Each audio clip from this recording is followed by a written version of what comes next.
Regional bureau की radio party मंडल होता। आज इंडिया न्यूज़ 24 की टीम कटरा कुटी धाम शक्तिपीठ पर उपस्थित है।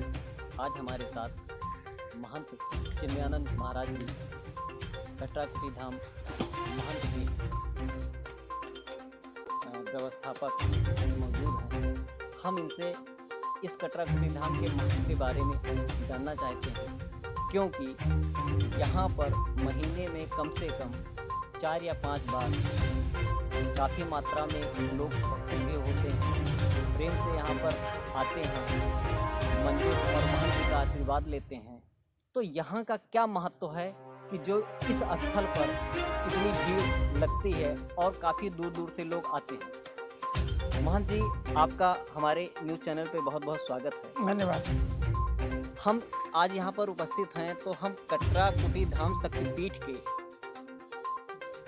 प्रभाव को और जो यहाँ की चीज़ें लोगों तक पहुँची हैं और उनसे उन्हें लाभ पहुँचा, इसके बारे में कुछ जानना है।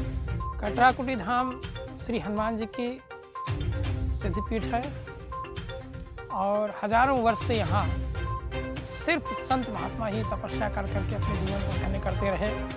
आज के 500 साल पहले जो संत आए, धीरे धीरे इस स्थान को लोक कल्याण के लिए समर्पित किया। आज से 100 साल पहले जो संत थे पूज्य सुंदरदास जी महाराज, उन्होंने इस स्थान को लोक कल्याण के लिए समर्पित किया। लोगों की मान्यता है कि हम यहाँ आते हैं, परिक्रमा करते हैं, परिक्रमा करने मात्र से ही लोगों की मनोकामना निश्चित पूरी हो जाती है। यह अनुभव सिद्ध है।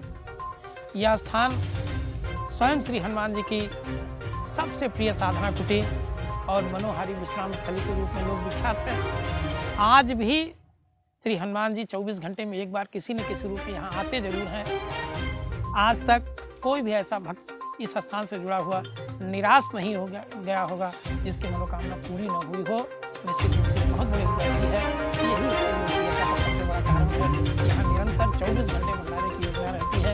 चाहे जो आए, चाहे जहाँ से आए, कोई दिखावा नहीं, कोई पराया नहीं, सबके साथ समभाव का ये बहुत बड़ा संदेश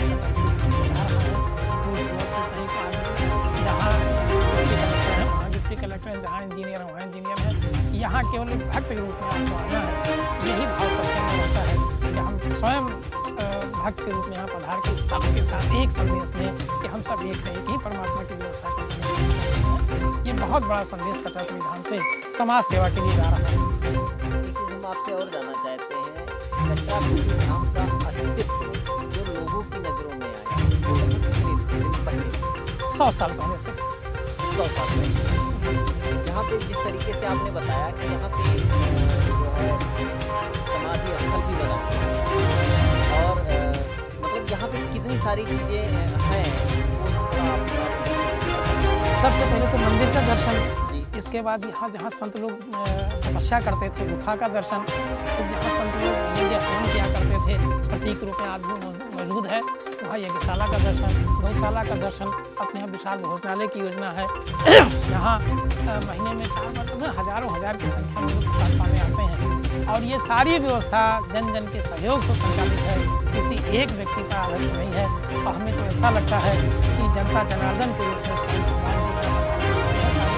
देख रेख और सारी आपूर्ति स्वयं हनुमान जी ही करते हैं।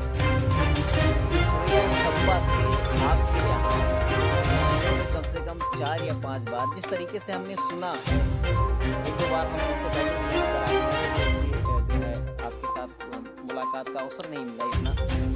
हमने देखा है कि यहाँ पर काफ़ी मात्रा में कई जो है जैसे दयानंद सरस्वती जी हैं, उनकी जयंती मनाई जाती है, कभी गोष्ठियाँ होती है, पत्रकारों का सम्मान समारोह होता है, स्कूलों में जो कार्यक्रम होते हैं उनके जो अध्यापक प्रधानाचार्य होते हैं उनको भी आप सम्मानित करते हैं।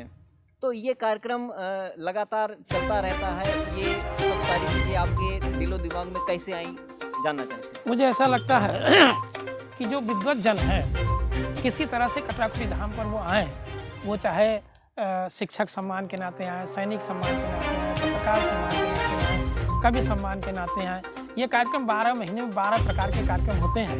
बीच बीच में जो पारंपरिक कार्यक्रम होते हैं, सांस्कृतिक जो कार्यक्रम वो तो होते ही हैं, लेकिन ये पत्रकारों का सम्मान, कवियों का सम्मान, शिक्षकों का सम्मान, सैनिकों का सम्मान, ये कटरा कुटी धाम की बहुत बड़ी सोच है। और शायद ऐसा लगता है कि हर व्यक्ति संस्कृति रक्षा के प्रति जागरूक क्यों नहीं हो रहा है। मान लीजिए हम सेवा करते थे, सेवा करते करते निवृत्त हो गए, तो निवृत्त होने के बाद से लेके जीवन के अंतिम सांस तक का उपयोग हम क्या करने वाले हैं। एक सम्यक मार्गदर्शन देके और सबको राष्ट्र और संस्कृति की रक्षा के लिए तैयार करना, ये कटरा कुटी धाम का उद्देश्य है। और इसीलिए सबके अंदर राष्ट्रीयता का बोध हो, संस्कृति की रक्षा के प्रति सभी जागरूक हो, इन्हीं भावों को लेकर ये कार्यक्रम संपन्न होते रहते हैं। आने वाले समय में अभी जल्द कोई कार्यक्रम ऐसा है कि जो आप फिर से इस शक्तिपीठ पर करवाने जा रहे हैं? 14 फरवरी को पूर्व सैनिक सम्मान समारोह पुलवामा घटना के बाद से लगातार चल रहा है और बड़े अच्छे कर्नल, कैप्टन, सूबेदार, मेजर, ऐसे तमाम पिछली बार 250 की संख्या में पूर्व सैनिक यहाँ आए थे और 14 फरवरी को फिर से ये कार्यक्रम संपन्न होगा। और मुझे लगता है कि इस बार संख्या अच्छी संख्या रहेगी, संख्या बढ़ेगी, निश्चित रूप से बढ़ेगी। पूर्व सैनिकों का सम्मान करने में मुझे भी आनंद आता है और उन सैनिकों को भी लगता है कि पूरे भारतवर्ष के भ्रमण करने के बाद मुझे पूरे भारत में एक ऐसा मंदिर मिला जहाँ पूर्व सैनिकों के सम्मान की कोई योजना है। यह बहुत बड़ी बात है और इसके लिए लोग भूल की इस कुटी की प्रशंसा करते हैं। शायद हनुमान जी चाहते होंगे कि ऐसे तमाम दिग्गजनों का सम्मान हो जो राष्ट्र और संस्कृति की रक्षा में अपना योगदान कर सकते हो। ये बहुत अच्छा कार्यक्रम होता है, 14 फरवरी को है। आपसे भी निवेदन है कि निश्चित रूप से आप इसमें सम्मिलित हो और इस कार्यक्रम को देखने, सुनने, समझने के बाद आपको खुद लगेगा कि आखिर हम कैसे राष्ट्र रक्षा में और संस्कृति रक्षा में अपने को समर्पित कर सकें, एक प्रेरणा मिलेगी।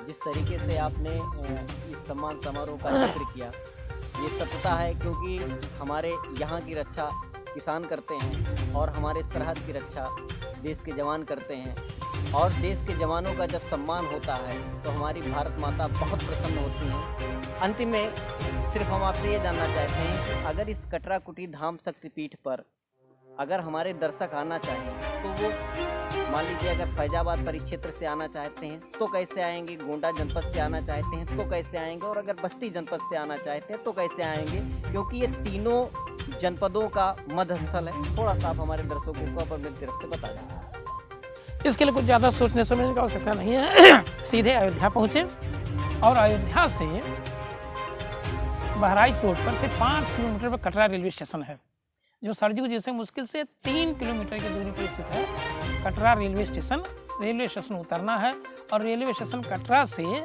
चौराहे पर जैसे पहुँचे बस्ती संपर्क मार्ग जो नेशनल हाईवे को जोड़ता है उससे 1 किलोमीटर पर आएंगे। मंदिर का एक प्रवेश द्वार बना है, श्री राम दूतम द्वार, उसी द्वार से हम मंदिर तक आसानी से पहुँचेंगे। मंदिर तक पैदल भी 4 पहिया वाहन से सुविधापूर्वक पहुँचा जा सकता है। पिच रोड है और ये सौभाग्य है कि सरकार ने भी इस पर ध्यान दिया है और यह स्थान 84 कोसी परिक्रमा का गोंडा जनपद का सबसे महत्वपूर्ण पड़ाव है। ये सौभाग्य इसको प्राप्त है। अयोध्या धाम की यात्रा करने वाला कोई भी संत जो 84 कोसी परिक्रमा आया हो या अयोध्या दर्शन करने आया हो, जब तक वो कटरा कुटी धाम का दर्शन नहीं कर लेता है तब तक ऐसी मान्यता है कि उस व्यक्ति की, उस तीर्थयात्री की, उस पर्यटक की अयोध्या यात्रा अधूरी मानी जाती है।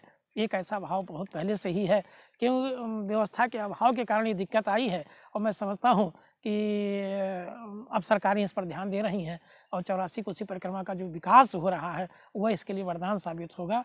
मैं समझता हूँ सबको एक बार इस स्थान के दर्शन के निमित्त आना चाहिए, ये निवेदन भी है और ये आपकी आवश्यकता भी होनी चाहिए। बहुत ऊर्जा आपको मिलेगी, निश्चित शांति मिलेगी, आपके मनोरथ पूर्ण होंगे, ऐसा मुझे पूर्ण विश्वास। जिस तरीके से आपने बताया कि प्रशासन ने अब इस पे ध्यान देना चालू किया, हमारे चैनल के माध्यम से सरकार तक कोई बात पहुंचाना चाहते हैं? सिर्फ ये कहना चाहेंगे कि अगर यहाँ रास्ता ठीक हो जाए, कुल मिला के मेन रोड से 1 किलोमीटर की दूरी है और 1 किलोमीटर का रास्ता ठीक हो जाए, इसके लिए हमने यहाँ के स्थानीय सांसद कीर्तिवर्धन जी से 9 बार निवेदन किया और 9 बार मेरे निवेदन पर ध्यान नहीं दिया गया।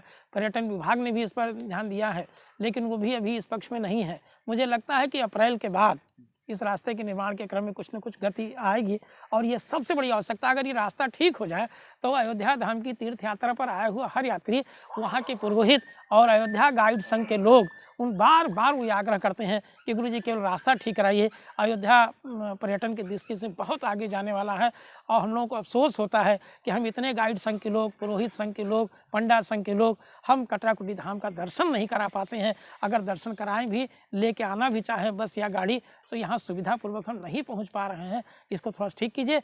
और सबसे बड़ी बात है, सरकार अगर ध्यान दे दे यहाँ पार्किंग के लिए कि 2, 4, 10, 20 बसें आराम से खड़ी हो सकें, तो यह कटराकुटी धाम अयोध्या के लिए एक बहुत बड़ा वरदान साबित हो सकता है, इसमें कोई संदेह नहीं है। आपने हमारे चैनल पे इतना समय दिया, महंत जी आपका बहुत बहुत धन्यवाद। आपकी बातें चैनल के माध्यम से शासन और प्रशासन तक पहुँचेगी। आपका एक बार फिर से बहुत बहुत धन्यवाद। बहुत बहुत